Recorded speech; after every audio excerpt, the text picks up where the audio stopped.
এমন এক ব্যক্তিকে সামনে নিয়ে আমরা দুটি কথা বলতে উপস্থিত হয়েছি। তিনি হলেন বৃহত্তর ফরিদপুর জেলার অন্যতম পরিবার, আমাদের চর অঞ্চলের বাকাউল পরিবার।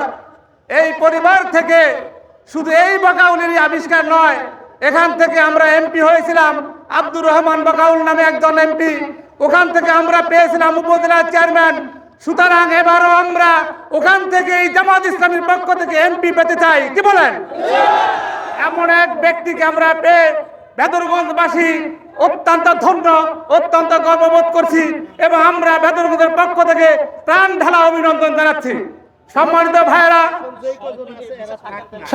ভাইয়েরা, আমি শুধু একটি কথাই বলবো, আজকে আমরা এই বেদরগঞ্জের 4টি ইউনিয়ন অনেকটা অবহেলিত। এক সময় আমাদেরকে আব্দুর রাজ্জাক আমাদেরকে পঙ্গু করে ফেলেছিল। উনি বলেছিল যে এই মহিষারে চৈত্র মাসে হাঁটু পানি হয়।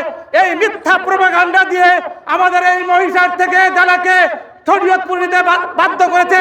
সম্মানিত ভাইরা, আরেকটি বার কেটে ওই তার এমপি নিশ্চিত করার জন্য, ভোট কাটার মধ্য দিয়ে অবৈধ এমপি নিশ্চিত হওয়ার জন্য আমাদেরকে কেটে সখীপুর থেকে আলাদা করে দিয়েছিল। সম্মানিত ভাইরা, আমরা এই বেদরগঞ্জবাসীর পক্ষ থেকে আজকের এই ক্যান্ডিডেটকে উপস্থিত রেখে তার কাছে দাবি জানাতে চাই, আপনি যদি এমপি হতে চান, আমাদের এই বেদরগঞ্জের 4টি ইউনিয়ন সদা পৌরসভাকে আপনি সতী ছেলের মতো দেখবেন না, আমাদেরকে যথাযথ মূল্যায়ন করবেন।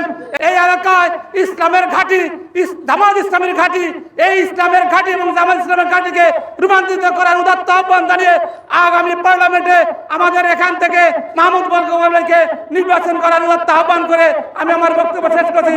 ওমা তাওফীক ইল্লা বিল্লাহ ওমা আলাইনা ইল্লাল বালাগ। আসসালামু আলাইকুম ওয়া রাহমাতুল্লাহ।